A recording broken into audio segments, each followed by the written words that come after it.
Our featured story, we're going to talk all about the war in Iran, and there's some important developments. A big development is we finally got an Iranian response to the U.S. proposal to end the conflict. We've been waiting for this response for about a week and a half. It finally arrived on Sunday, and Trump has rejected Iran's response. We gave them a proposal. They responded. And there are some things for them which are non-negotiable that we can never agree to.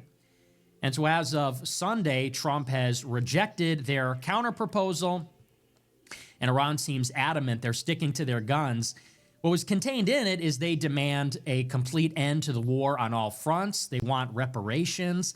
They want sanctions relief. They want an end to the U.S. blockade, and they want to control the Strait of Hormuz in perpetuity. They want a new legal, formal mechanism where they will control the strait and they will be able to charge a toll. Damn. For them, this is non-negotiable.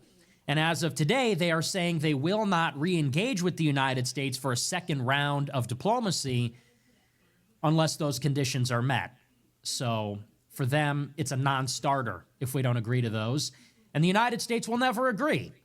So it looks like all signs are pointing toward a resumption of hostilities. I've been saying it for a long time, and we don't talk about Iran as much as we used to ever since I returned last week. We just haven't covered it too much. But for as long as I have been talking about it, I've said that's inevitably where this is going to go.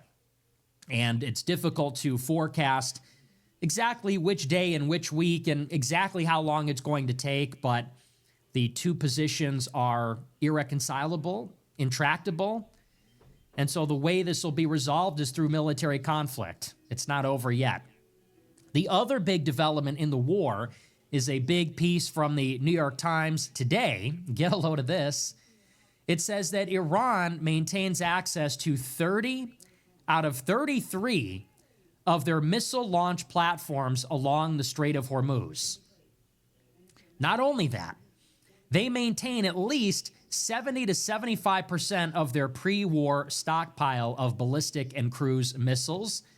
They maintain access to 90% of their missile storage facilities. In other words, we have not degraded their missile capability at all in any meaningful way. And if you recall, conversations from the beginning of the year and shortly before the war started, that was actually the primary strategic objective in this conflict. That is, you could argue, their other strategic capability aside from their nuclear program, it is their massive stockpile of ballistic missiles. So ostensibly, Netanyahu came to the White House at the end of December in 2025 to persuade Trump to resume the war in order to eliminate or substantially degrade their ability to launch missiles. That's why we did it. And despite dropping, or rather launching 15,000 airstrikes against Iran in the span of 5 or 6 weeks, we have really done zero damage. On the other side of all that fighting, we have not put a dent in their missile stockpile. We haven't touched their missile launch platforms at all, missile storage. And what that means is that they will continue to be able to shut down the Strait of Hormuz. The missiles are what give them their check. That's how they're able to attack the Gulf. That's how they're able to shut down the Strait. So here we are, all these months, weeks into the war. We want to get out. Oil prices are starting to spiral out of control, and yet it seems that even if we go back into the war, it's almost like we're back to square one. It's almost like we're starting fresh all over again. And the difference is our stockpile of missile interceptors has been degraded. Our bases have been destroyed. Our economy has been reeling. Inflation has ticked up at the fastest rate since 2023. So Iran is doing fine. They seem to be okay. They're locked in and they have their missiles. They're ready for round two. Even if we tried to go back in, we'd be starting from scratch. And if anything, we are far worse off after these 2.5 months of fighting. So basically, this is probably a good win for Iran, to be honest with you. This is going to go down as one of the biggest blunders in history. Iran is going to get the win. This is crazy. If they're shooting all these missiles, what the hell are they hitting? What are they hitting if they're not hitting their military missiles and disarming them. What are they doing?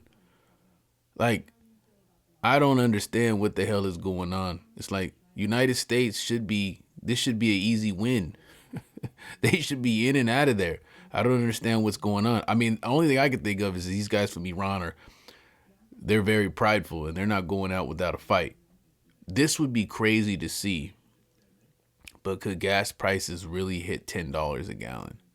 In red states, I'm in California, so it's already $6.75, $7 almost a gallon. But in like red states where it is significantly lower, and it could probably shoot up there in the red state of $5 a gallon, and that would really, really tick off his base. They're already ticked off. Nobody voted for this. Like this is starting to get out of hand. I mean, everything is starting to fucking skyrocket. It's starting to, it's starting to really, really take a toll on people that have jobs, as the gas prices rise. These employers that, these people that own these businesses, they got to cut prices. They got to cut costs. First thing they do is start cutting employees. The fact that they're not getting no wins out of this is crazy. It's crazy to think that the United States can't get a win on this. Like, they're getting bullied. And they're getting outsmarted. That's even crazier than that. They're getting outsmarted.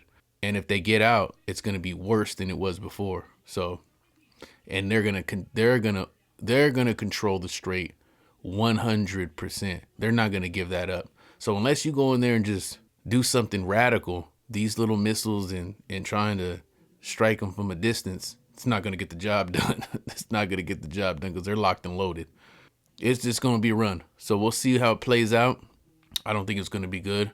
Like I said, even if we do get an agreement, gas prices are still going to be high. Be on the lookout. $8 a gallon.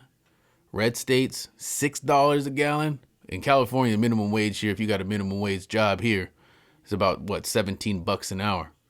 In Texas, it's like $7 an hour.